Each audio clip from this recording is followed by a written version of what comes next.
परमात्मा क्या है, उसकी पहचान क्या है, हम ध्यान करें किसका। न जाने ऐसे कितने ही सवाल हमारे अंदर चलते रहते हैं, न जाने ऐसे कितने प्रश्नों से हम जूझते रहते हैं। तो चलिए आज हम आपके इन प्रश्नों को लेकर ही वीडियो लेकर आए हैं। मैं गीता आप सभी का आपका अपने चैनल भाग्य ध्यान की इस नई वीडियो में स्वागत करती हूं। आपका बहुत बहुत शुक्रिया कि आपने मेरे इस फर्स्ट पार्ट को बहुत सराहाया और मुझे आगे वीडियोस बनाने के लिए इनकरेज किया। तो चलिए परमात्मा क्या है और हम ध्यान किसका करें, इसके अगले पार्ट को लेकर वीडियो आगे बढ़ाते हैं। हमारे वेद, उपनिषद, हमारे विद्वान सभी एक मत होकर कहते हैं कि परमात्मा कण कण में विद्यमान है। परमात्मा सच्चिदानंद है। परमात्मा वो आनंद है जो हम कहीं और प्राप्त नहीं कर सकते।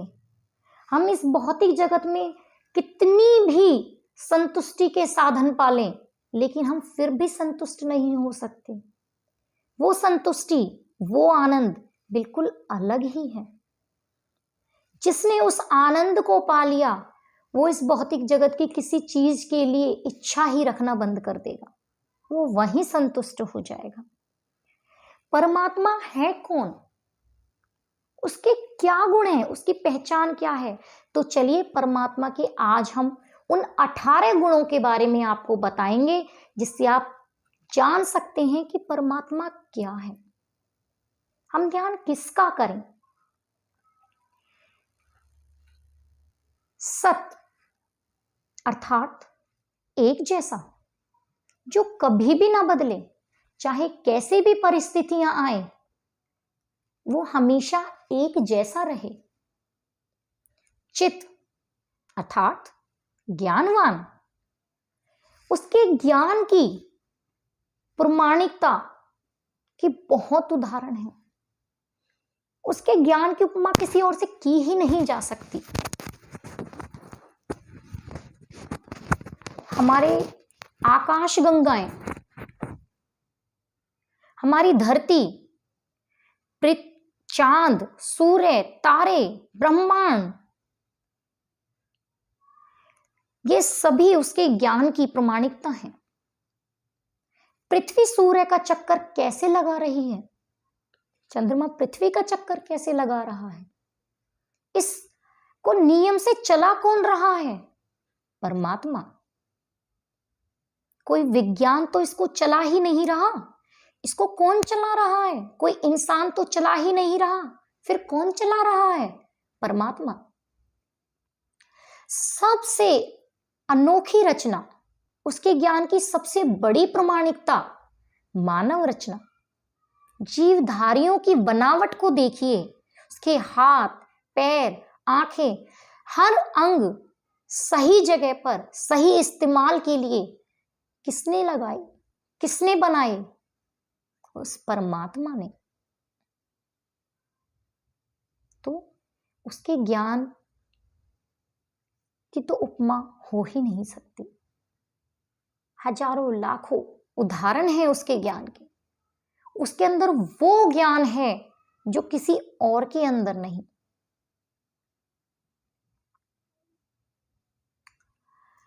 आनंद, वह आनंद में है, सुख दुख से परे है। सारी काम, मोक्ष, लोभ, मोह, अहंकार, ईर्ष्या, सारी वासनाओं से परे है, जन्म मरण से परे है। वो आनंद में है, वो अपने आप में संतुष्ट है। वो सच्चिदानंद है, सतचित आनंद है। निराकार, वेद शास्त्र, उपनिषद, सभी विद्वान एक मत होकर कहते हैं कि वह निराकार है। उसका कोई आकार नहीं, वह सृष्टि के कण कण में विराजमान है। अनेकों आकाश गंगाओं, ब्रह्मांड, पृथ्वी, सूर्य, सभी को बनाकर उस सभी में वो समाया हुआ है। वह अत्यंत ही सूक्ष्म है, उसे इस भौतिक जगत की आंखों से नहीं देखा जा सकता। उसको बाहर ढूंढने की जरूरत नहीं है। उसे पाने के लिए हमें आत्मज्ञान करने की आवश्यकता है। सर्वशक्तिमान, वह सर्वशक्तिमान है। सर्वशक्तिमान का अर्थ जो भी उसके काम है, सृष्टि की रचना करना हो या पालन करना, प्रलय करना हो या जीवों को यथायोग्य फल देना, वेदों का ज्ञान देना इत्यादि, इन सभी कार्यों को वह किसी की सहायता के बिना अकेला ही कर लेता है। जिन्होंने वेदों को नहीं पढ़ा वो लोगों की बातों में आ जाते हैं। उनके लिए मूर्तियों पर जल और दूध चढ़ाना ही ईश्वर भक्ति है। परमात्मा को ब्रह्म कहते हैं, वह सबसे बड़ा है।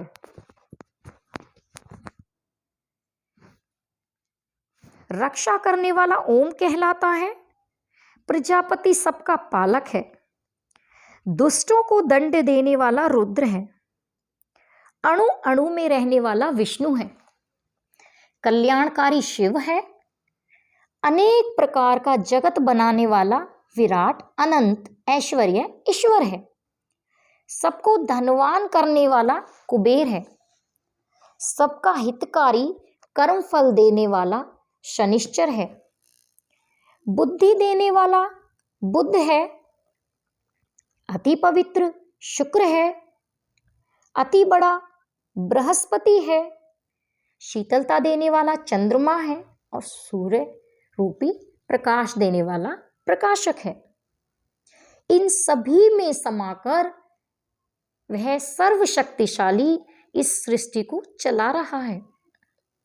न्यायकारी, वो अत्यंत न्यायकारी है। वो सबका न्याय करता है। वो किसी का भी दबाव नहीं मानता। जो जीवात्मा मन से पाप करती है वो मन से ही भोगती है। जो वचन से पाप करता है उसे वचन से भोगना पड़ता है, और जो शरीर से पाप करता है उसे शरीर से ही भोगना पड़ता है। यदि मन, वचन और शरीर से हम सतोगुण से कर्म करते हैं तो मोक्ष को प्राप्त करते हैं, सभी अच्छे कार्य। यदि हम मन, वचन और शरीर से रजोगुण से कार्य करते हैं, कर्म करते हैं, तो उनका फल हमें राजयोग या अच्छे घर में जन्म लेना भी हो जाता है।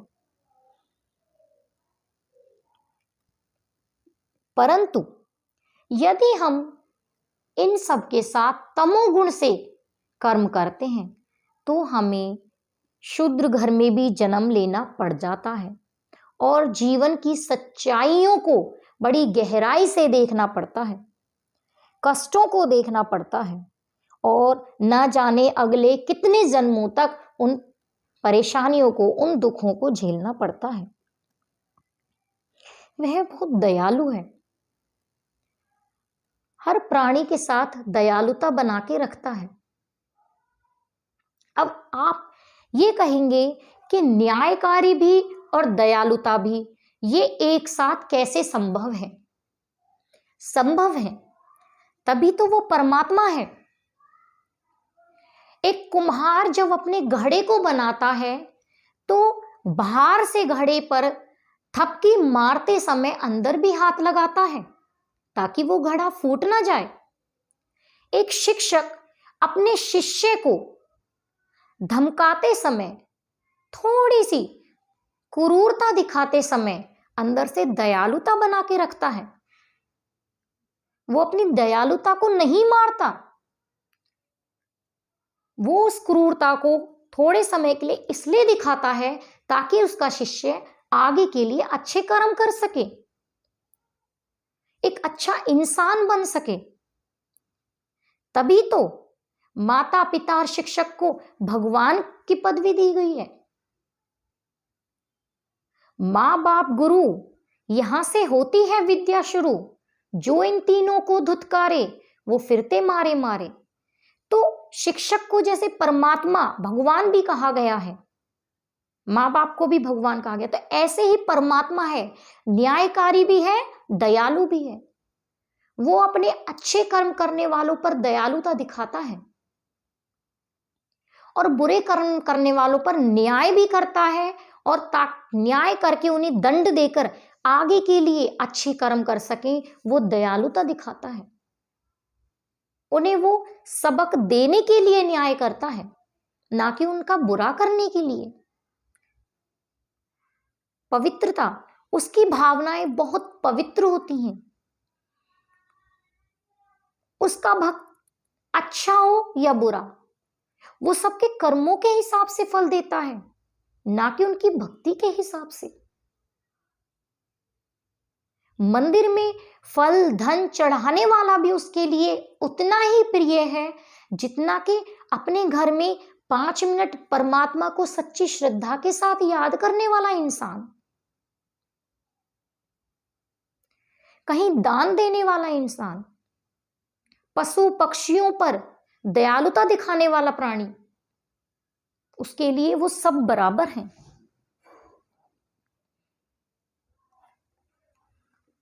अजन्मा, जिसका कभी जन्म ना हुआ हो, जिसकी कभी मृत्यु ना हुई हो, जिसका कभी जन्म नहीं कभी मृत्यु नहीं, तो उसके बारे में ये कैसे कह दिया जाए कि किसी को मारने के लिए परमात्मा जन्म लेता है।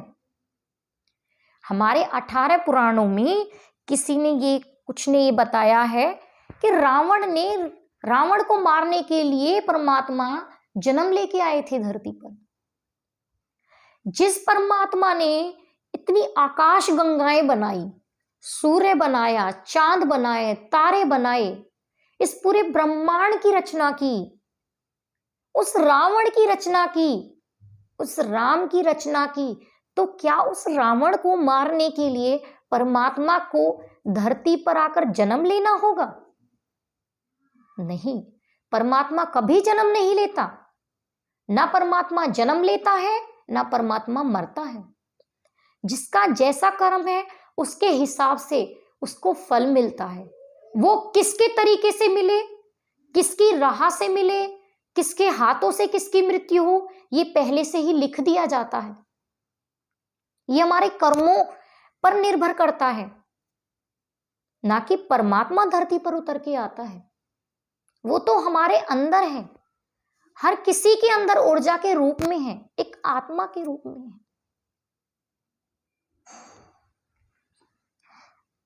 अनंत, वो अनंत है, उसका पार नहीं पा सकते। ना उसका अंत है, ना उसकी शुरुआत है। जिसकी शुरुआत नहीं उसका अंत नहीं, और जिसका अंत नहीं उसकी शुरुआत नहीं। वो सदा था, सदा है, सदा ही रहेगा। निर्विकार अर्थात जिसका आकार ना हो, वो कण कण में विद्यमान हो, सभी जगह विराजमान हो, सभी वासनाओं से दूर हो। अनुपम, जिसकी किसी के साथ उपमा नहीं की जा सकती। जैसा कि आज आप उनके सभी गुणों को जानेंगे, तो क्या ये सारे गुण किसी और में मिल सकते हैं? नहीं मिल सकते। तो हम उसकी उपमा किसी और से कैसे कर सकते हैं? नहीं कर सकते। सर्वाधार, जो हम सब जीवधारियों का सहारा है, प्रलय करने से लेकर हमें बनाने तक, हमारा पालन पोषण करने तक सभी कार्य उसी के हैं। सर्वव्यापक, वह सब जगह विराजमान है, कण कण में विद्यमान है, हर किसी के अंदर है, वो चाहे आप हो चाहे मैं।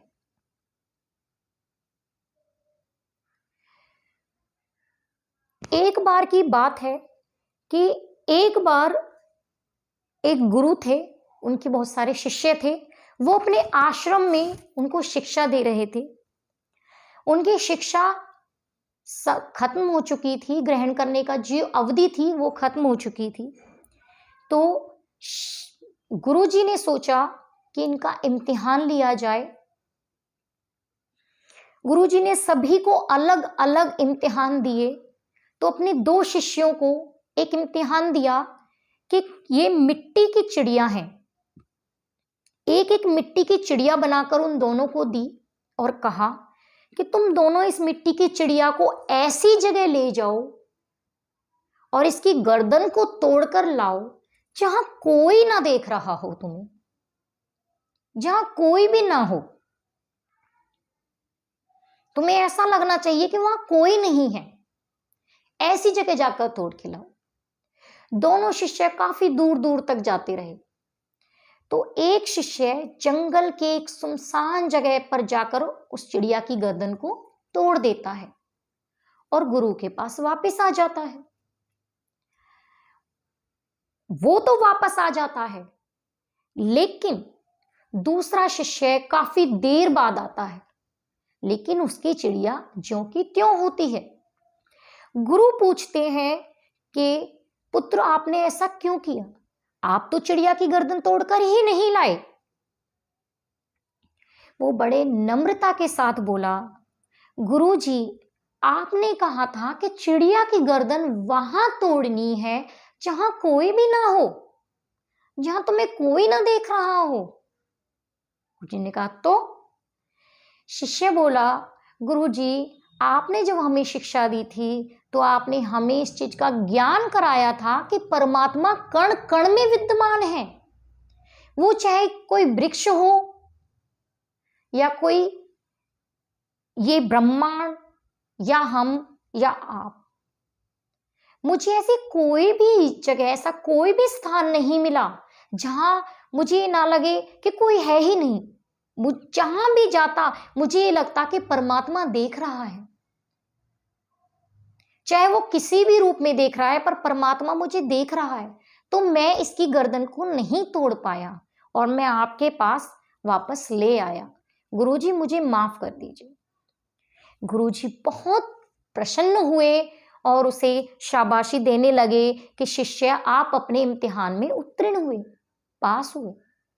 तो इस छोटी सी कहानी से आप समझ चुके होंगे कि हमारे पहले के ऋषि मुनि विद्वान सभी इस चीज का ज्ञान रखते थे कि परमात्मा कण कण में विद्यमान है। लेकिन अब इस भौतिक जगत में इतनी चीजें बन चुकी हैं कि हम उस पहले वाले ज्ञान को भूल चुके हैं, उस पहले वाले ज्ञान से परे हो चुके हैं। आपको उस ज्ञान को जगाने की जरूरत है। परमात्मा हर जगह है, सर्वव्यापक है। जिस दिन इंसान इस सच को मानने लगेगा, उस दिन इस धरती पर से जितने भी वासनाएं, जितने भी परेशानियां, एक दूसरे को मारना काटना, लड़ाइयां, जितनी भी एक दूसरे से जेलेसी, ईर्ष्या, द्वेष, जो कुछ भी है, वो सब कम होने लगेगा। उसके लिए हमें अपने से शुरुआत करनी होगी। हम दूसरे पर उंगली नहीं उठा सकते।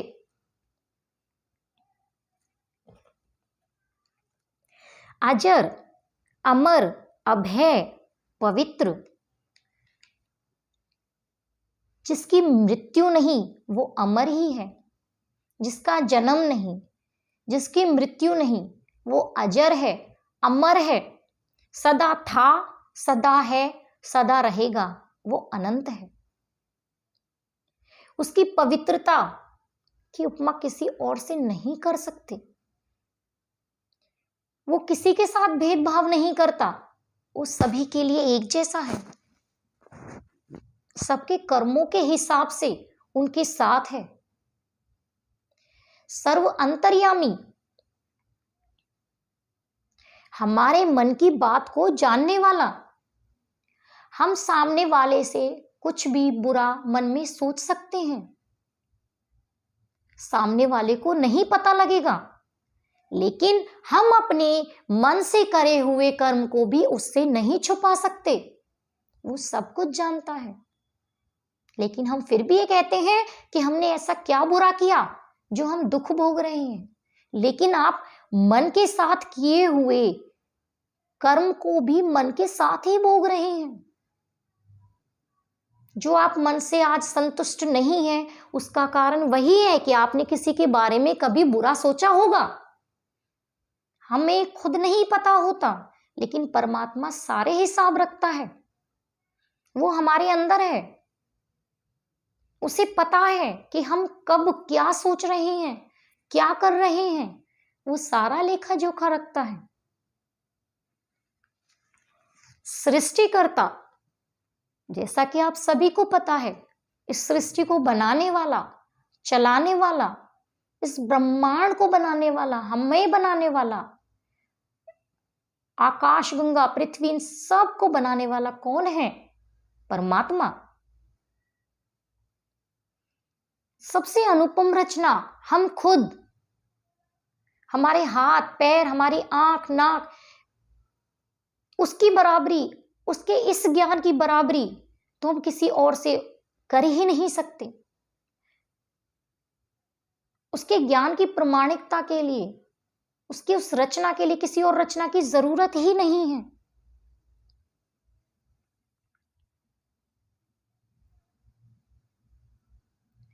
परमात्मा ओम है। इस ब्रह्मांड में बादल के गरजने की आवाज से लेकर हवाई जहाज के चलने की आवाज तक,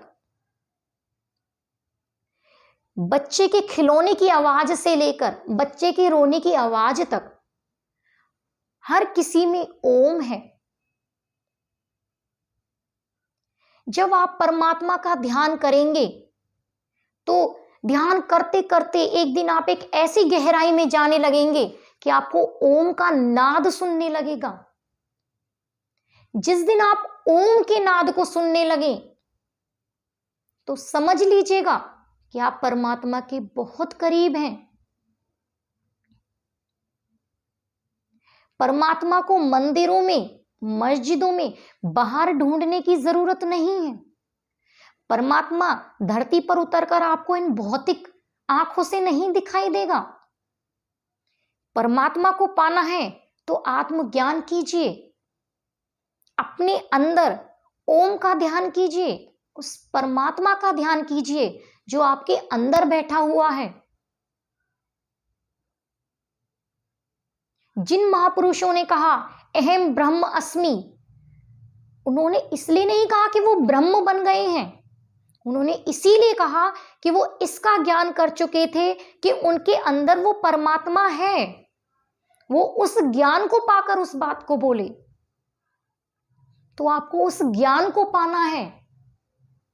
जिस दिन आप अपना ज्ञान कर लेंगे, आत्मज्ञान कर लेंगे, उस दिन आप परमात्मा को पालेंगे। मुझे उम्मीद है कि मेरी आज की इस वीडियो से आप सभी के उन प्रश्नों के उत्तर मैं दे चुकी होंगी। आपकी चलने वाले, आप जिन सब प्रश्नों से जूझ रहे थे, वो प्रश्न अब समाप्त हो चुके होंगे।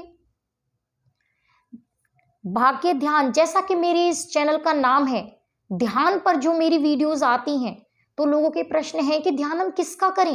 ये एक बहुत बड़ा प्रश्न था और लोग सच में ही बहुत ज्यादा कंफ्यूज थे कि हम ध्यान करें किसका। तो मुझे उम्मीद है आज आप सभी जान चुके होंगे कि हमें ध्यान करना किसका है। आपने देखा होगा कि हर मंत्र से पहले आप कोई सा भी मंत्र बोल लीजिए, हर मंत्र से पहले ओम का जाप शुरू होता है। वो चाहे गायत्री मंत्र हो या नवाण मंत्र, वो चाहे कृष्ण जी का मंत्र हो या शिव जी का मंत्र, हर मंत्र में ओम है, क्योंकि ओम के बिना हर मंत्र अधूरा है। तो आप सिर्फ ओम का जाप कर लीजिए, आप हर किसी का जाप कर पाओगे। ओम में ही सब कुछ समाया हुआ है, सब कुछ ओम है, उसके बिना सब कुछ अधूरा है। जैसे हर मंत्र ओम के बिना अधूरा है, ऐसे ही आपका ध्यान ओम के बिना अधूरा है। आप अपना ध्यान कीजिए, अपने विकारों को दूर कीजिए। ध्यान करने से पहले हमें अपने अंदर भी बहुत सारे बदलाव लाने होते हैं। इसके लिए मैं आगे वीडियोस लाती रहूंगी। आज के लिए बस इतना ही।